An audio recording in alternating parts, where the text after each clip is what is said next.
morning, Zet from Zetster's Lab. A new day, a brand new day, and then this thing comes up. Let's view each day as a separate life, and that's so true. This is life happening. Life happens now.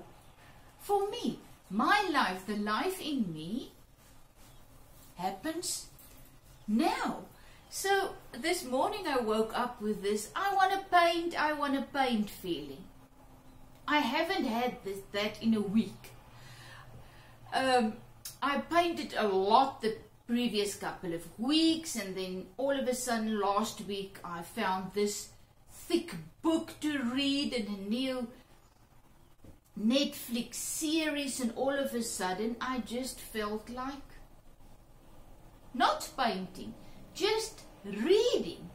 Oh, and I'm having a ball. I mean, the book is 1,200 pages and written so small that my glasses, I'm still struggling even with my reading glasses. But it's awesome. So, but this morning I woke up with this desire in me to paint something. And that is what it means to walk with the Spirit, to walk in the life, eat of the tree of life.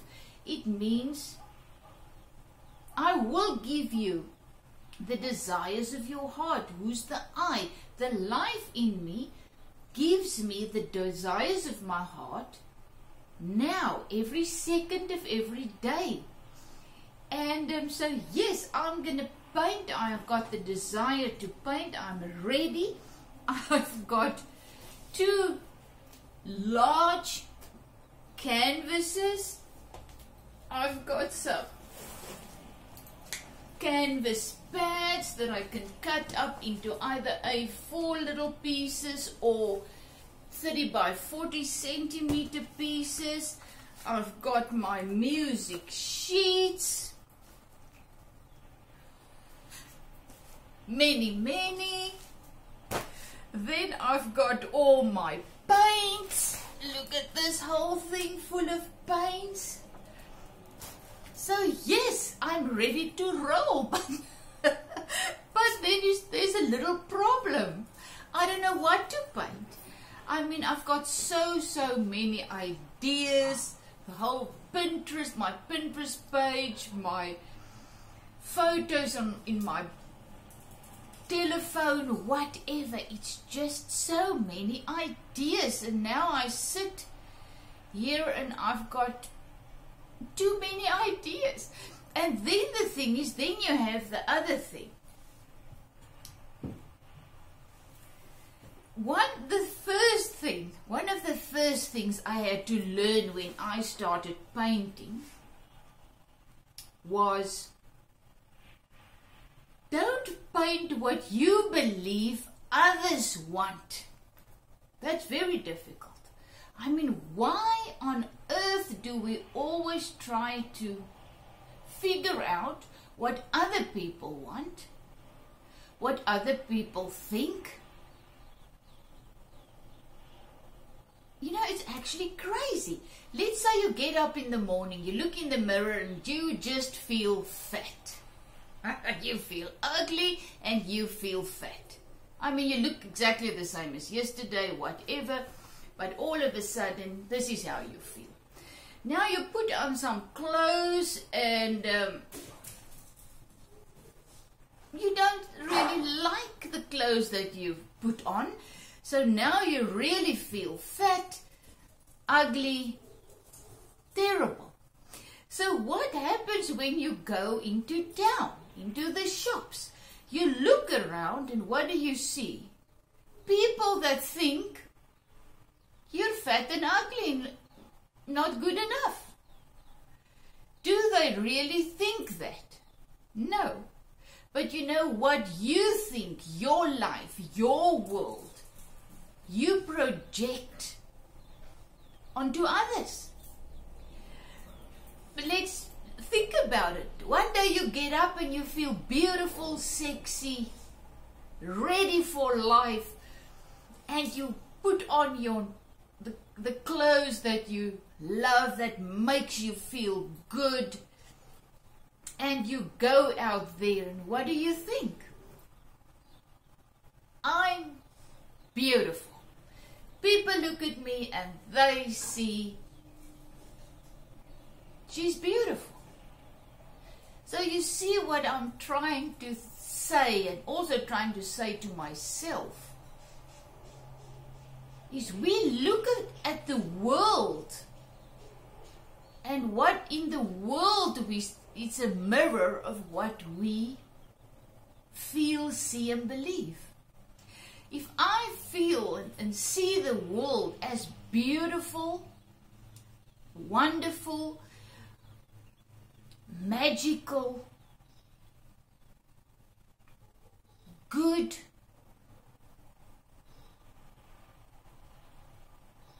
that is how the world will look back to me. But when I feel and think of the world as this terrible place, this angry place, this doom and gloom, this terrible people, they just want to destroy the world, destroy me, kill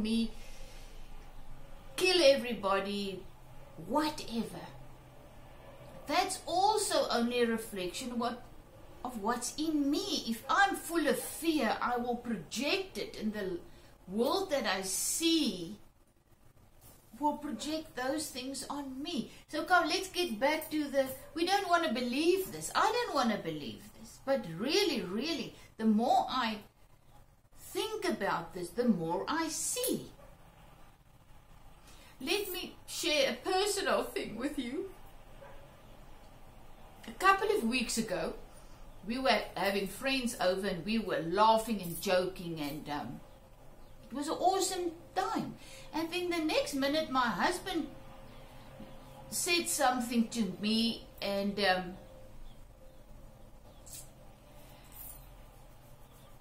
how can I say it?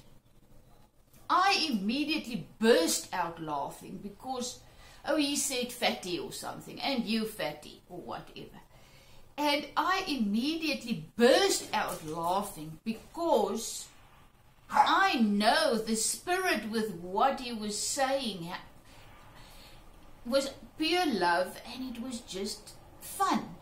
You know, I know what he thinks about me and how much he loves me and how wonderful I am to him, whatever. I just know how he feels about me. So when he said something totally different, I burst out laughing because it was so funny. But then the friends around us, they were just rising up, and their eyes were like this, and immediately I started to say, no, he didn't mean it like that. I know he didn't mean it like that. I mean, and I was starting to cover for him because he said something to me that you really don't say to a woman, and the others experience that as negative, and all of a sudden I tried to say, but you know, the spirit with what he was saying, what he used to say it, and whatever was,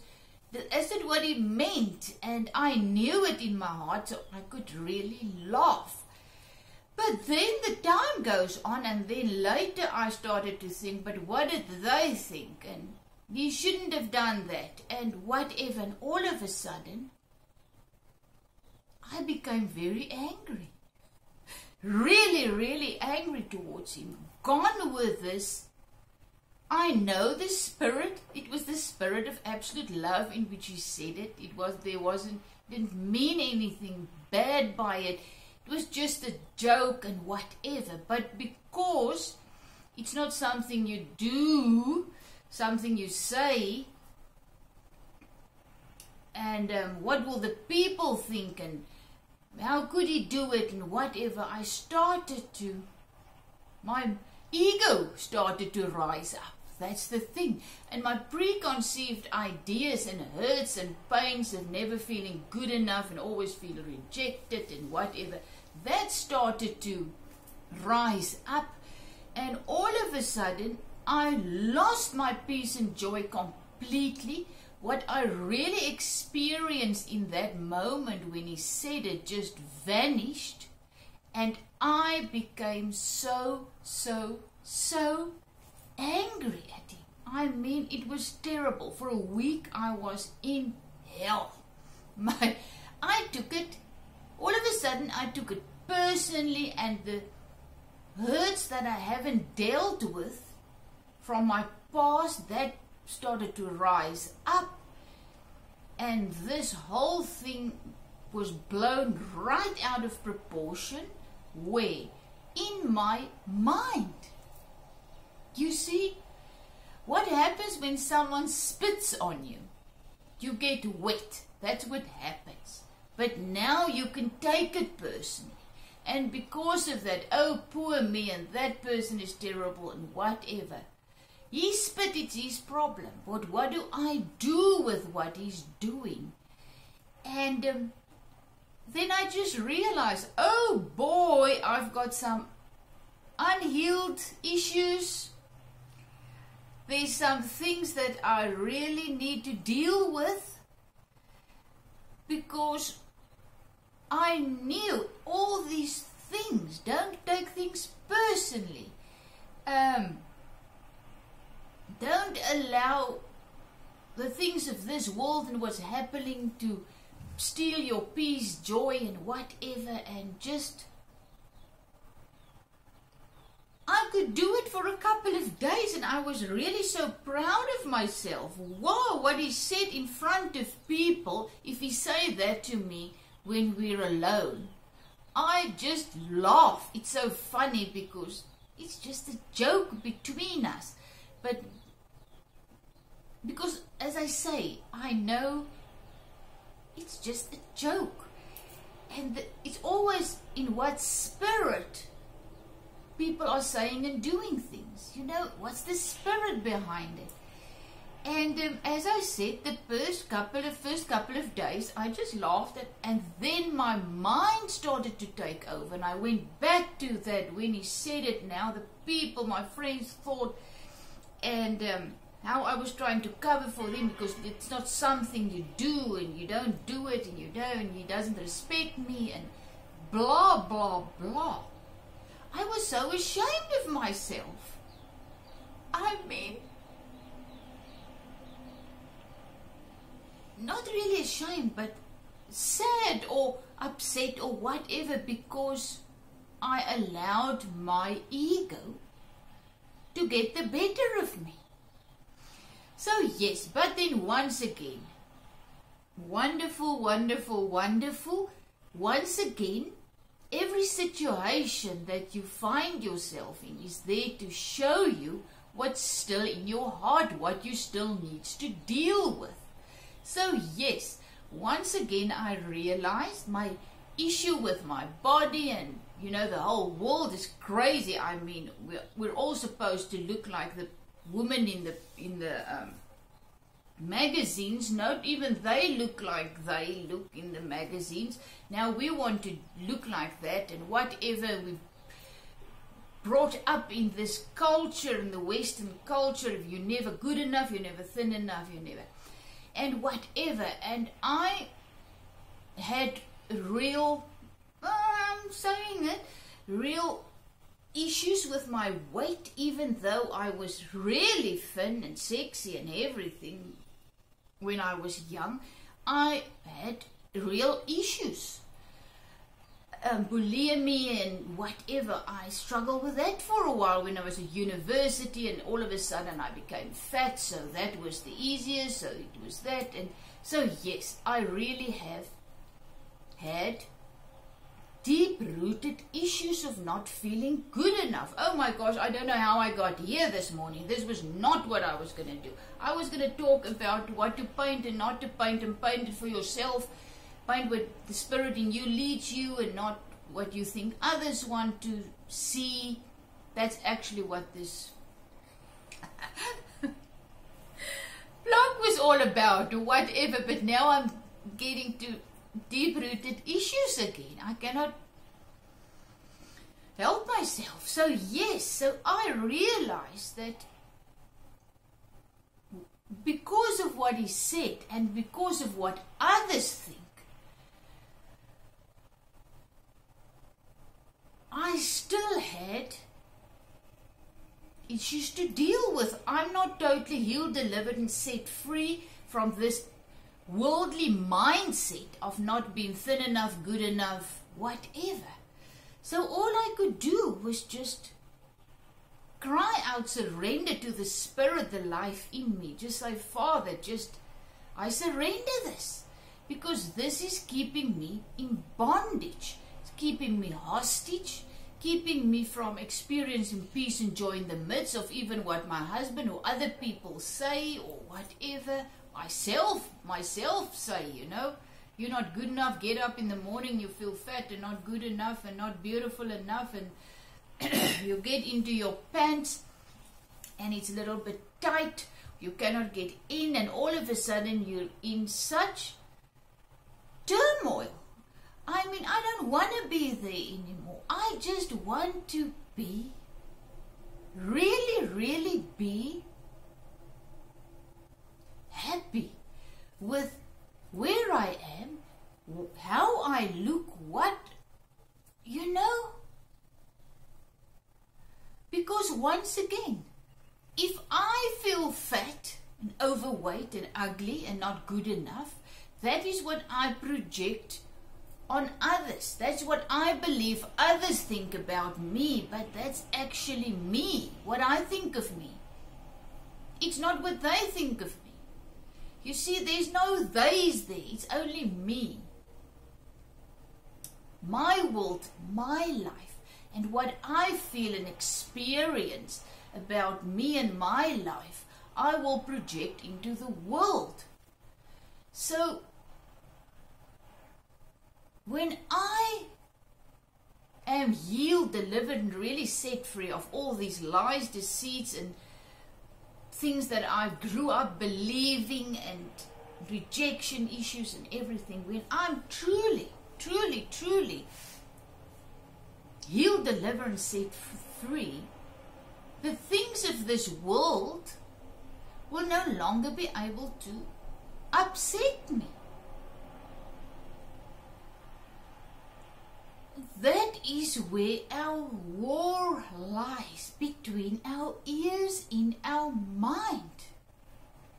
I remember I went with a friend, this is years back, and I went with her, and I just had this desire to buy her some clothes.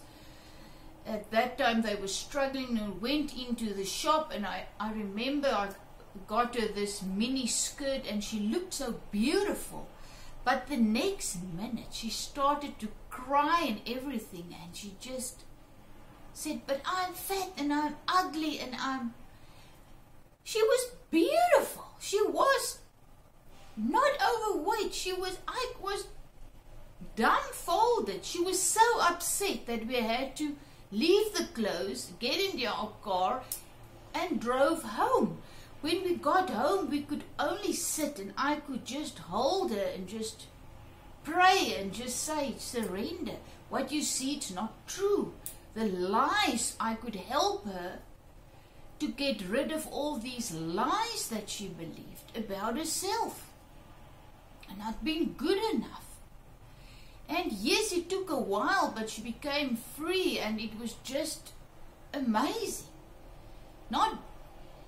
It took a while, years, because I know it takes us years and years to grow into that point where we believe all these lies.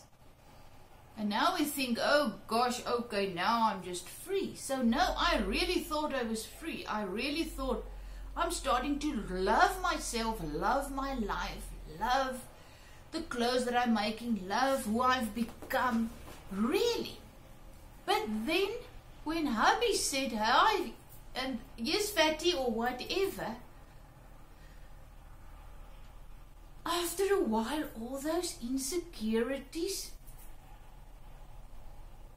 came back, and it showed me I'm not healed yet. So that's a good thing. I mean, things happen to us. And if it really upsets us and steal our peace and joy, then we got to know it's things that this life in us is showing us. You need to deal with it. Stop blaming everybody else and whatever. Start to deal with those things. That I remember my mother, she was not always an easy person. And because I remember I told you I was adopted and everything, so I never felt, nothing they could do was ever good enough. Because I came into this realm with all those rejection issues. I mean, can you imagine, even in my mother's womb, I felt the spirits, whatever is, they don't want you, you're not good enough, you're conceived in sin, and you're bad, and you're terrible, so much so that they're going to give you away, and blah, blah, blah. So yes, I was born into this realm. First thing is I was taken away from my mother, put in a ward, and I was lying for 6 days, thrown away. So can you just imagine spiritually what happened there? I mean, I even came into this realm totally hurt and broken. And then I got adopted with really the most wonderful parents that loved me like a princess. I was their princess, but still, because of those unsolved issues, I've never felt good enough. And only after I was 45, I really started to walk this spiritual road, and I started to become free. I realized my problem was not flesh and blood. It's not my biological parents who couldn't keep me. It's not my adopted parents that wasn't good enough. It was the spirit, these rejection seeds that were sown in my spirit that became trees. I had to take those things out by the root, or allow the life in me to do that. I mean, how many people do you think out there that has got much more traumatic experiences? Much more. I mean, if I struggle this much, can you imagine someone's that got raped all again and again, got thrown away? I remember one day we were in this youth, leaders in a youth organization, groups, and we worked with these children from the orphanages. And I remember I had this 18-year-old girl that